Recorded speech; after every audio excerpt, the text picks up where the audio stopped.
Imagine you given everything to your leader. You burned your books, surrendered your gold, even given your daughter to be his 17th wife. You done this because he promised you paradise, a new Jerusalem. Now, you starving. Your family is gone. You boiling leather to survive. And from the palace, you hear the sounds of music and feasting. You see your king staging plays, forcing you to watch his well-fed queens dance. This is the story of Jan van Leyden, a man who built a kingdom on faith, and then fed that kingdom to his own ego, one citizen at a time. The year 1534 was dying, and the city of Münster with it. A brutal winter had descended upon the New Jerusalem, a second winter under the suffocating embrace of the Prince-Bishop's siege. The first flakes of snow were not a sign of purity, but a fresh shroud for the filth and despair that choked the narrow streets. Hope, once a roaring fire stoked by the prophecies of Jan Matthys, had dwindled to a guttering ember in the hollowed eyes of the faithful. Matthys, the baker who had declared himself a second Gideon, had met his end months ago, charging the bishop's army with a handful of followers, an act of faith so pure it bordered on madness. His head, placed on a pole, had become a gruesome landmark, his genitals nailed to the city gate, a crude testament to the wages of failed prophecy. Into this void of leadership stepped Jan van Leyden, a tailor from Holland, young, handsome, and possessed of a charisma that twisted faith into a weapon. He did not see a starving city, he saw a crucible, a testing ground for the saints. He had proclaimed himself king, a successor to David, and Münster his Zion. His pronouncements, once whispers of divine revelation, now boomed with the absolute authority of a monarch. The city, already stripped of its gold and silver, now saw its most sacred tenets rewritten. To address the grotesque imbalance of women to men, a consequence of the initial purge and the ongoing war, the king decreed polygamy compulsory. He himself led by example, taking 16 wives, a new queen for every whim of the spirit. His court, a garish collection of loyalists dressed in silks and velvets looted from the homes of exiled Catholics and Lutherans, feasted while the city starved. They were the elect, and their survival was paramount, for they were the seed of the new world that would rise from the ashes of the old. The grumbling of empty stomachs was dismissed as the grumbling of weak faith. Doubt was a contagion, and the king was its physician. Elizabeth von Scherer was one of the 16, though she no longer felt like a queen. The jewels he had given her felt like stones on her skin, cold and heavy with the weight of unspoken misery. She had seen the gaunt faces in the marketplace, the children with bellies swollen from hunger, their eyes too large for their tiny skulls. She heard the whispers in the communal kitchens, where women boiled leather and roots, pretending it was a feast. The divine experiment had become a slow, agonizing execution. Her crime, the one that brought her to her knees in the frozen muck of the market square, was not treason but truth. She had dared to question the will of God as interpreted by a tailor. She had asked to leave the city, to return to a world where bread was not a miracle and death was not a daily spectacle. In the king's eyes, this was a rejection not just of him, but of paradise itself. He stood over her, his breath misting in the frigid air, the sword in his hand a sliver of captured daylight. He was no longer the charismatic preacher who had baptized her in the river, he was a different creature now, forged in the crucible of absolute power and gnawing paranoia. He saw betrayal in every shadow, heresy in every sigh. He spoke to the assembled crowd, his voice not of a man but of an oracle, explaining that this was not an execution, but a cleansing. A necessary surgery to remove a cancerous doubt from the body of Christ. Elizabeth looked not at him, but at the faces in the crowd. She saw fear, yes, but beneath it, she saw the same gnawing hunger that had undone her, a hunger not just for food, but for a life that made sense. The sword fell. There was no cry, only the soft, final sound of severance. As her head tumbled onto the frost-hardened ground, Jan van Leyden raised his gaze to the heavens, then back to his flock. He commanded them to sing, to rejoice in the purity of this moment. And as the first notes of a ragged, desperate hymn rose into the winter sky, the king began to dance, a solitary, joyful figure pirouetting around the cooling body of his wife, celebrating a victory only he could understand. Just 2 years prior, in the year 1532, he had been a nobody. Merely Jan Beukelzoon from the city of Leyden, a young man with quick fingers accustomed to the needle and thimble, and with eyes that burned with an otherworldly fire. He cut cloth and stitched seams, but in his head, visions of a new world, purged by fire and faith, were being born. In taverns and at secret gatherings, he listened to the sermons of the Anabaptists, their whispers of a coming apocalypse and of a city chosen by God as the final refuge for the righteous. That city was Münster. The call was stronger than the voice of reason. He abandoned his workshop, his wife, and his former life. With a Bible in one hand and the flame of fanaticism in his heart, he set out, gathering along the way others like himself, broken, desperate, ready to believe anyone who promised them the kingdom of God on earth. His charisma grew with every step he took, his voice became firmer, and his visions more vivid. The life of a tailor was a cage of quiet desperation, a world measured in inches of wool and silk, defined by the repetitive prick of the needle through fabric. The scent of damp wool and hot iron was the air he breathed, a constant reminder of his smallness. Yet, he was not made for small things. In his youth, he had dabbled in acting, treading the boards in local passion plays, and he had learned that he possessed a rare gift. He knew how to hold a crowd, how to shape his voice into a tool of persuasion, how to make his handsome face a mask of divine sorrow or righteous fury. He was a performer trapped in the body of an artisan. His first wife, a creature of flour-dusted hands and practical worries, saw the fire in his eyes and called it indolence. She saw his visions as daydreams that kept him from his work, the ramblings of a man too proud to be content with his station. Her world was one of mending and baking, of predictable seasons and the simple, hard faith of her ancestors. His was a world of thunderous prophecies and cataclysmic change. They were two notes played in different keys, creating a constant, grating dissonance in the small rooms they shared. When he heard the whispers of the Anabaptists, it was not an introduction to a new idea, but the naming of a fever that had long been burning in his blood. He sought them out in the cellars and back rooms where they gathered, the air thick with the smell of sweat and the conspiratorial glow of a single lantern. The preachers were not like the priests he knew, with their soft hands and Latin chants. These were men with calloused palms and voices raw with conviction. They spoke of a corrupt world drowning in sin, of the whore of Babylon enthroned in Rome, and of the sacred duty of the true believers to create a perfect community, a new Jerusalem, in preparation for Christ's imminent return. They spoke of adult baptism, a conscious, defiant choice to be reborn, not an infant's passive acceptance. Each word felt like a stone thrown into the still, dark pool of his soul, sending ripples of purpose out to its very edges.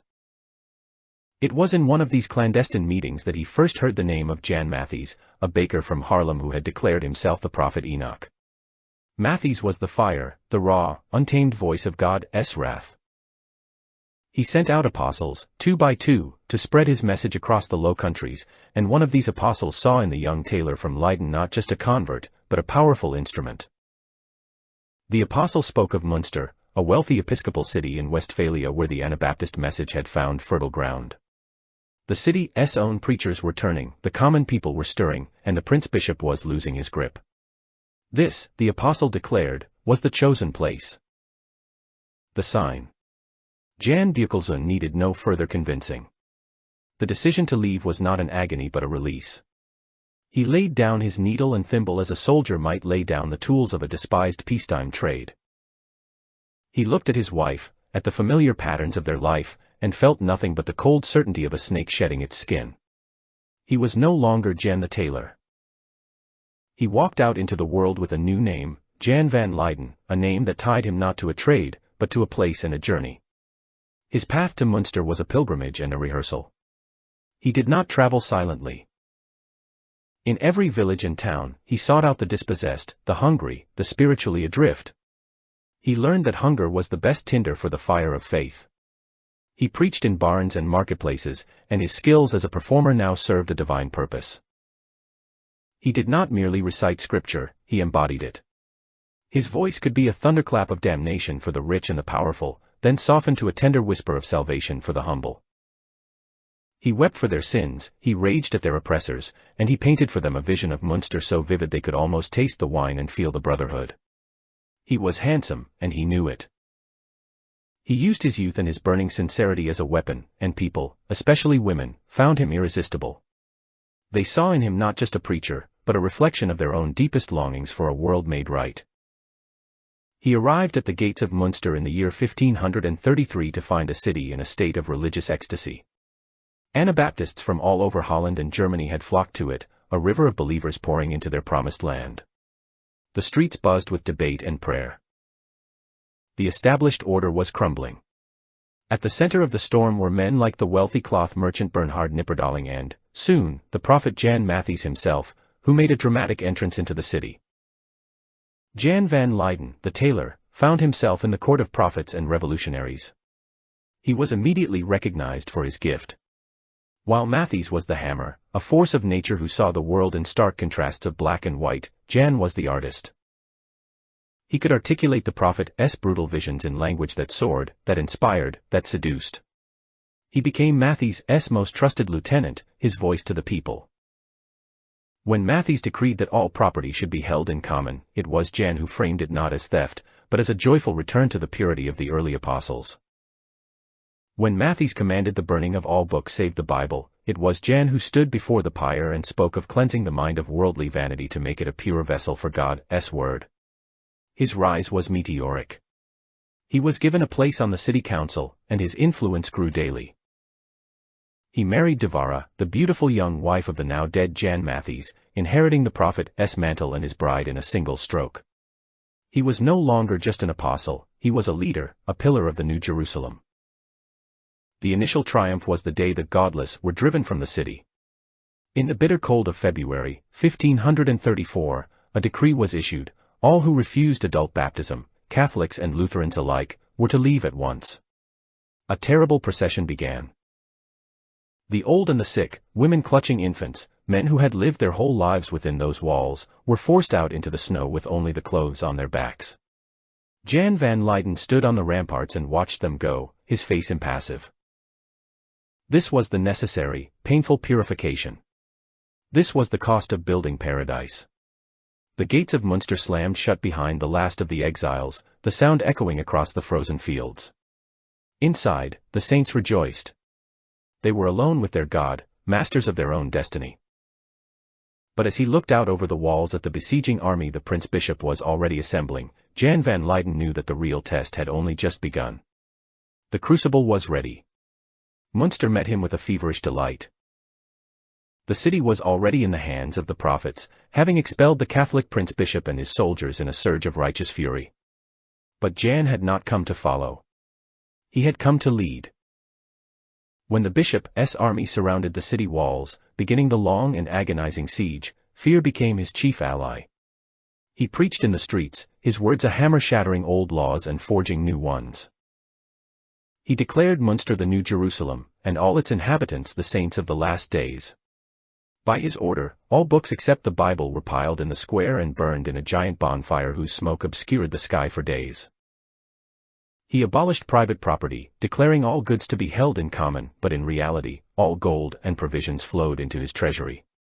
The city had become his prison and his kingdom at the same time. He entered a city intoxicated with its own holiness, a place where the air itself seemed to thrum with the energy of imminent salvation. Every street corner had a preacher, every house was a forum for theological debate. The citizens, having cast out the old demons of Rome, were now wrestling with the angels of their new faith. They saw in Jan van Leyden the confirmation of their hopes, another powerful voice sent by God to guide them. They did not see the cold ambition behind his fiery eyes, the strategist's mind that assessed their zeal as a resource to be managed.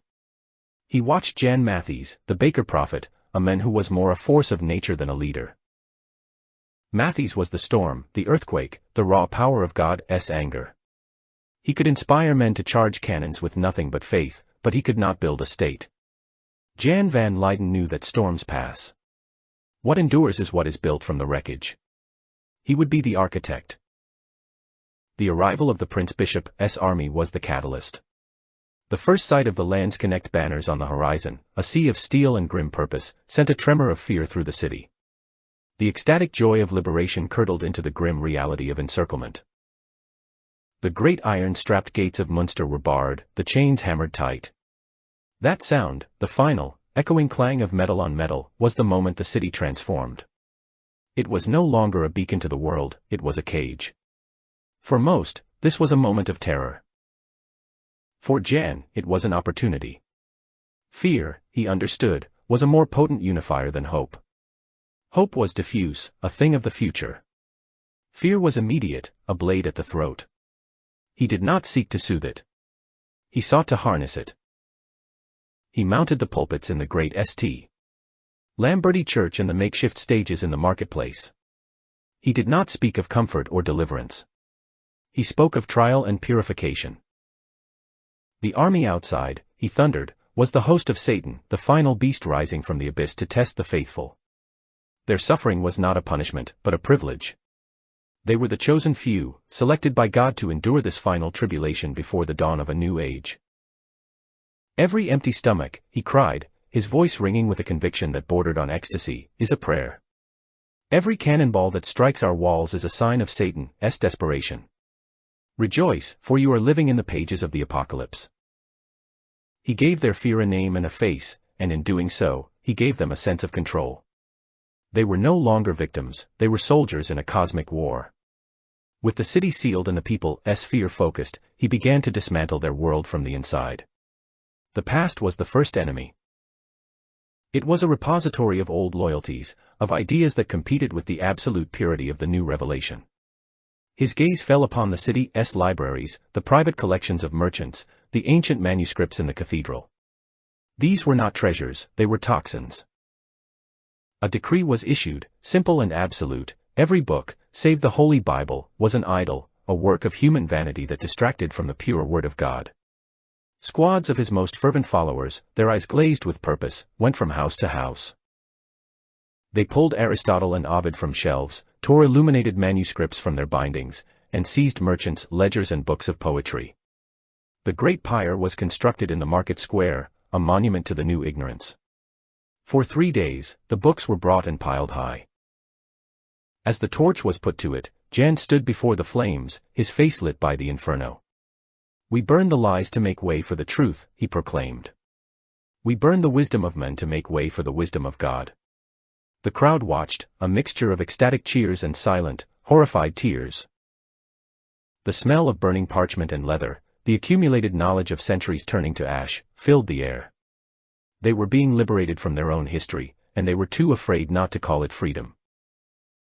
Next, he attacked the very concept of the self, which was rooted in what a man possessed. Money, he preached, was the root of all evil, private property the sin of Cain. In the true community of saints, all things must be held in common, as with the apostles of old. Another decree followed. All gold, silver, and money were to be surrendered to the community. Again, the squads moved through the city. They stripped homes of jewelry, coins, and silver plate. Doors were taken off their hinges to prove that no one had anything to hide. All food was brought to central depots. The city's wealth, the product of generations of commerce, was piled in the treasury, which was now under the direct control of Jan and his council. He created a new economy, one where the only currency was loyalty. Those who were fervent in their faith, who informed on their neighbors, who worked tirelessly on the fortifications, received their daily rations. Those who showed reluctance, who were heard whispering doubts, found their portions reduced. Hunger became a tool of political control, a silent and ruthlessly effective enforcer. The city had become a single, monolithic body, and he was its head, deciding which limbs would be nourished and which would be allowed to wither. He ruled through Matthees, letting the older prophet serve as the face of God's wrath, the one who ordered executions for minor infractions. But Jan was the one creating the system, the intricate web of dependence and surveillance that made such absolute control possible. He moved through the city like a master weaver, his threads of influence connecting everything and everyone to him. He stood on the walls at night, a solitary figure against the flickering backdrop of the siege fires outside and the darkened city within. He could feel the pulse of his kingdom, a rhythm of prayer and fear, of hunger and enforced hope. The walls that kept the bishop's army out also kept his saints in. He had them. They were his to shape, to save, to destroy. He was their prophet, their provider, their jailer. He was the king of this cage. The death of the old prophet on a sortie became his ascension. Jan announced that he had received a vision. God was displeased with the rule of the elders and wished to anoint a king who would lead his people to the final battle. This king, of course, was himself. The coronation was a grotesque spectacle. He sat on an improvised throne made from church finery, a crown forged from the gold taken from the citizens on his head. Then he revealed his primary will, dictated, he said, by the Almighty himself, polygamy. There were fewer men than women in the city, and every woman was to have a husband. He himself set the example, taking the widow of the fallen prophet as his wife, and then 15 others, the youngest and most beautiful girls in the city, whose fathers and husbands gave them away with tears in their eyes, not daring to contradict the anointed of God. The king's palace filled with music and feasts, while outside its walls, the people began to eat rats. Jan Matthys died as he had lived, in a blaze of faith so pure it was indistinguishable from arrogance. He had believed himself a new Gideon, capable of scattering an army with a handful of true believers. On Easter Sunday of the year 1534, possessed by a divine certainty, he announced he would break the siege with a mere 30 followers. He rode out of the city gate, a baker brandishing a sword, his small band trailing behind him, charging directly into the heart of the Prince-Bishop's professional army. Jan van Leyden watched the entire spectacle from the top of the city wall. He stood impassive, his face a mask of pious concern, but inside, a cold, clear space was opening up. He felt no grief as he watched the prophet and his men get cut down with brutal efficiency. He felt only the clean, sharp thrill of an obstacle being removed. He watched as the lanzknechts decapitated the baker's corpse, stuck his head on a pike for all the city to see, and, in a final act of crude desecration, nailed his genitals to the city gate. The sight that sent a wave of horror and despair through the watching citizens sent a different message to Jan: the stage was now his. He let the city grieve. For 2 days, he remained in seclusion, allowing the power vacuum to become a palpable, terrifying thing. The Council of Elders, a group of well-meaning merchants and craftsmen, were paralyzed with fear. Without the prophet's roaring certainty, they were just men, and they had no answers for the starving, terrified populace. The people needed a sign, a new voice, a new direction. On the 3rd day, Jan emerged. He did not walk, he staggered, as if bearing an immense weight. His face was pale, his eyes wide with a manufactured awe. He claimed that God had come to him in a vision of fire and thunder, striking him to the floor of his chamber. The rule of the many, the vision had revealed, was a human folly. In these final days, God did not want a committee, he wanted a single vessel for his will, a king in the line of David who would rule his new Jerusalem and prepare it for the second coming. He spoke of this revelation not as a personal ambition but as a terrible burden he was forced to accept. "I am but a tailor," he cried to the assembled crowd, his voice breaking with false humility. "I am not worthy to wear a crown. But who am I to question the will of the Almighty?" The city, desperate for a miracle, for any semblance of order in the chaos, seized upon his words. The elders, outmaneuvered and intimidated, had no choice but to acquiesce. The coronation was planned with a speed that betrayed how long Jan had been rehearsing it in his mind. The stage was St. Lamberty Church, its cavernous interior already stripped of Catholic idolatry. For a throne, his followers tore apart the gilded high altar in the bishop's cathedra, fashioning a high-backed, monstrous chair, a blasphemous collage of sacred art. For his regalia, he ordered the master goldsmith, Johann de Censure, to melt down the last of the city's confiscated wealth. Chalices, crucifixes, wedding rings, and golden chains were thrown into the crucible, their individual histories dissolving into a single molten mass of power. From this, the smith forged a crown, a scepter, and a chain of office, crude but heavy with a terrible symbolism. He was crowned by Bernhard Knipperdaling, the former merchant now demoted to the role of royal steward, a man who knelt before the tailor he had once seen as an equal. Dressed in stolen silks and velvets, Jan sat upon his makeshift throne, the new crown heavy on his brow, and looked out upon his kingdom of saints. His first act as king was to reveal the most profound part of his vision, a revelation that would shatter the foundations of their society. He stood before them, scepter in hand, and spoke of the women of Münster. He painted a picture of pious widows and virtuous daughters left without the protection and guidance of a husband, a consequence of the righteous war. This, he declared, was an offense to God. It was not the divine will for a woman to be alone, nor was it right that the seed of the saints should be wasted. Therefore, by direct command of the Almighty, the old law of one man, one wife was abolished. Polygamy was now not just permitted, but a sacred duty. A silence, deep and shocked, fell over the crowd. This was a leap of faith far greater than burning books or surrendering gold. This was an attack on the family, on the very heart of their old world. Jan could feel their resistance, a silent wall of disbelief. He knew he had to break it, and he had to do it now. I myself shall lead the way, he boomed. He called forth Devara, the beautiful young widow of Jan Mathies. By taking her, he was not just taking a wife, he was symbolically consuming the power of his predecessor. Then, one by one, he called 15 other names. They were the youngest, most desirable daughters of the city's most prominent families. He had chosen them carefully, a strategic map of alliances and intimidations. One girl, Elizabeth von Scherer, fainted when her name was called. Her father, a respected blacksmith, made a move to protest, but the cold eyes of the king's new bodyguard, a group of ruthless Dutch mercenaries, stopped him. He stood frozen, tears carving paths through the grime on his face, as his daughter was led away. A new kind of terror settled over Münster, a quiet, intimate dread. The king did not just own their property, he now owned their daughters and their wives. While the city absorbed this new reality, the king's court was established in the finest mansion in town. The sounds of lutes and feasting now echoed from its windows, a stark and cruel contrast to the silent, hungry streets outside. The king and his 16 queens, dressed in the finest clothes from the city's looted shops, dined on the sequestered stores of grain, salted meat, and wine. Jan was a generous god to those within his inner circle. For his loyal followers, the reward for their faith was a share in the spoils. He granted them wives from the city's pool of unmarried women, turning marriage into a political gift. A man's piety and loyalty could be measured by the number of wives he was permitted to take. Meanwhile, the first signs of true famine began to appear. The common people, who had given up everything, received only meager rations of black bread. They watched the smoke rise from the palace chimneys and smelled the roasting meat, and their prayers became tinged with a desperate, gnawing bitterness. They started boiling scraps of leather for soup. They hunted the cats and dogs that had once been pets.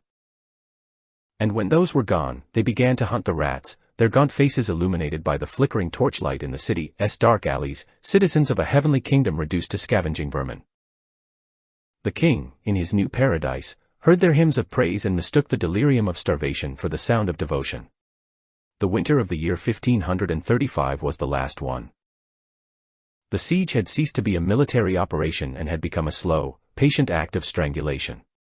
New Jerusalem was no longer a city, it was a tomb with walls, and the living inside were merely the unburied. Hope, once a roaring fire, was now a corpse that the citizens were slowly consuming to survive. The famine had become the new god of Münster, a deity more present and more powerful than the one the king proclaimed from his palace. It was a god of hollowed eyes and skeletal limbs, and its sacrament was damnation. The whispers began in the darkest corners, in the cellars where families huddled together for warmth. At first, they were just rumors, stories too horrible to be believed. A child who had wandered off. A neighbor who died too quickly. Then the whispers became spoken truths, confessions of last resort. Mothers, their minds unhinged by starvation, looked upon the children at their breasts not with love, but with a horrifying, primal calculation. The ultimate taboo was broken, not in a single act of madness, but as a slow, creeping policy of survival. The city began to feed on itself. The streets became a landscape of surreal horror. Corpses lay where they fell, their flesh gnawed away by rats and, it was whispered, by other citizens in the dead of night. The living were scarcely distinguishable from the dead, gray-skinned specters wrapped in rags, who shuffled silently through the snow-filled alleys, their eyes burning with a dead, hollow light. Yet, within the walls of the royal court, the feast continued. The king seemed to believe that the reality of the famine could be held at bay by the sheer force of his will, by the performance of abundance. He saw his feasting not as a cruelty, but as a necessary act of faith. To admit to hunger would be to admit that God had abandoned them. Therefore, he and his court had to feast, to show the starving masses that God's bounty was still flowing, even if only to the elect. His theatrical past found its ultimate expression in this final, grotesque act. He staged elaborate pageants in the market square, forcing the skeletal remnants of the population to attend. They would stand there, swaying from weakness, their breath misting in the frigid air, and watched the king's 16 wives, their cheeks flushed with health, perform dances and biblical allegories. They would watch as the king, dressed in his silk and velvet, played the part of King David, while his court, his well-fed cronies, played the parts of his loyal soldiers. It was a theater of the absurd, a hallucinatory spectacle where the starving were forced to applaud the well-fed for pretending that all was well. The sound of their applause was like the rustling of dry leaves, the sound of a forest in its death throes. As the siege ground on into its 16th month, and the last of the rats had been eaten, the king made his final, most glorious promise. He gathered the people and declared that their trial was almost at an end. God had spoken to him again. On Easter Sunday, the city would be delivered. He did not say how. He spoke in grand, vague terms of avenging angels, of the earth opening up to swallow the bishop's army, of fire from heaven. The date was a lifeline, a final anchor for the last vestiges of their faith. They clung to it. They endured the final weeks of winter on this single promise. They counted the days, their hunger a constant, screaming torment, their hope a flickering, fragile flame. Easter would be their salvation. Easter would justify everything, the burned books, the surrendered gold, the broken families, the eaten children. Easter would make them saints. But Easter came and went, and the only fire from heaven was the cold, indifferent light of the sun on the snow. No angels appeared. The earth did not open. The army of the Prince Bishop remained, its siege lines unbroken, its patience absolute. In that silent, undelivered dawn, something more than hope died. The faith that had built the New Jerusalem, that had justified every atrocity, finally and completely shattered. In the silence of that broken promise, a man named Heinrich Gressbeck made a decision. He had been a loyal follower, a true believer. He had watched his wife and 2 children starve to death, their bellies swollen, their eyes pleading with a question he could not answer. He had buried them himself, wrapping their skeletal forms in what rags he could find. He had sung the hymns and believed the prophecies, and his reward was a house full of ghosts and a stomach that felt like it was chewing on itself. The king's failed Easter miracle was not a disappointment, it was a final, unforgivable betrayal. He could no longer distinguish between the God of the king and the God of the famine. They had become one and the same, a monstrous deity that demanded everything and gave nothing. That night, under the cover of a moonless sky, he slipped over a section of the wall he knew was poorly guarded. He was a ghost leaving a city of the dead, his movements slow and deliberate, fueled by the last of his strength and a cold, clear rage. He crawled across the no man's land, expecting at any moment a crossbow bolt in the back. He reached the enemy lines and surrendered, offering not just himself, but the key to the city, the location of a weak gate, a place where the fortifications were crumbling and the guards were too weak from hunger to put up a fight. The attack came just before dawn on June 25. It was not a grand assault with trumpets and banners, but a quiet, murderous infiltration. The landsknechts, who had been waiting for over a year, their hatred for the heretic city simmering, poured through the gate Gressbeck had shown them. The slaughter began. There was no battle, only a massacre. The fanatics of Münster, the saints who had once been ready to conquer the world, were now too weak to lift a sword. They were cut down in their homes, in the streets, in the very church where they had crowned their king. The soldiers' fury was unquenchable, a tidal wave of vengeance for the long siege and for the stories of polygamy and blasphemy that had trickled out from the city. They killed men, women, and children with equal ferocity, their swords washing the New Jerusalem clean in a baptism of blood. The king was not found on the walls, leading a last desperate defense. He was not in his palace, sitting on his throne, waiting for his martyrdom. When the soldiers finally stormed the royal residence, they found overturned tables, spilled wine, and the half-eaten remains of a feast, but no king. They searched the building, their rage growing with every empty room. It was a common soldier who finally found him, not in a blaze of glory, but in the deepest, dampest cellar, cowering behind wine casks. He was pulled out, covered in dirt and wine stains, his royal finery torn, his face a mask of abject terror. His kingdom of God, the great and terrible experiment that had consumed thousands of lives, had collapsed in a matter of hours, not with a divine thunderclap, but with the pathetic, ignominious scrape of a cellar door being dragged open. He was not killed at once. Death would have been a mercy, a swift and clean conclusion to a story that the Prince Bishop and the victorious powers of the old world wished to make messy and unforgettable. A quick end would have made him a martyr. They intended to make him a monument to madness. For 6 long months, he and his 2 chief lieutenants, Bernhard Knipperdolling and Bernhard Krechting, were the star attractions in a traveling exhibition of divine failure. They were placed in a heavy iron cage, barely large enough for the 3 of them to sit in the filth of their own confinement, and hauled on a cart from town to town across the German lands. The prophet who had claimed a kingdom was now a beast in a menagerie, an object of public spectacle. In every town square, the cage was set down and the people were invited to look upon the face of heresy. The man whose voice had once held thousands spellbound, whose handsome features had seemed to reflect a divine light, was now a gaunt, bearded creature with hollow, terrified eyes. The crowds did not come to listen, they came to hate. They pelted the cage with mud, rotten vegetables, and animal excrement. They spat on him, screamed curses at him, and held up their children to see the monster who had tried to build heaven and instead created hell. He saw in their faces the inverse of the adoration he had once commanded. Where once there was hope, now there was scorn. Where once there was faith, now there was a deep, guttural rage. He was no longer a symbol of their aspirations, but a vessel for all their fear and revulsion. He saw the world through the iron bars of his cage, a world that had rejected his vision and now delighted in his debasement. The charisma was stripped away, layer by layer, with every jeer and every piece of filth that struck the bars. The divine fire in his eyes was extinguished, replaced by the dull, animal glint of pure terror. He was being unmade, piece by piece, long before the executioner's tools were ever heated. His final journey was his return to Münster.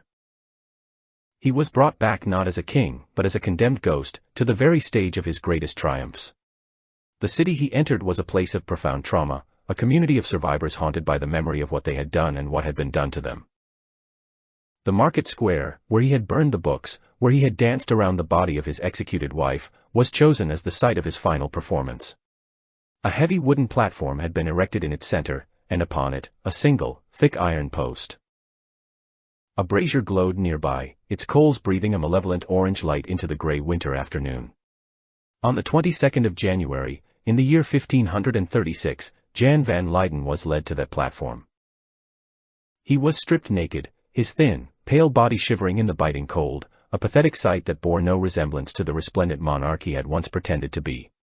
He was chained to the iron post, facing the crowd, forced to look upon the faces of the people he had led to ruin. The Prince Bishop, Franz von Waldeck, watched from a sheltered balcony, his expression grim and satisfied. This was not just an execution, it was a sermon written in pain, a reassertion of the old order's absolute power. The executioner was a master of his craft, a man who understood that his work was a form of theater. He did not rush. He took his time, allowing the crowd's anticipation to build. He pulled a pair of long iron tongs from the brazier, the metal glowing a bright, angry red. The crowd fell silent. The only sound was the hiss of the wind and the faint crackle of the coals. Jan watched the tongs approach, his body trembling uncontrollably.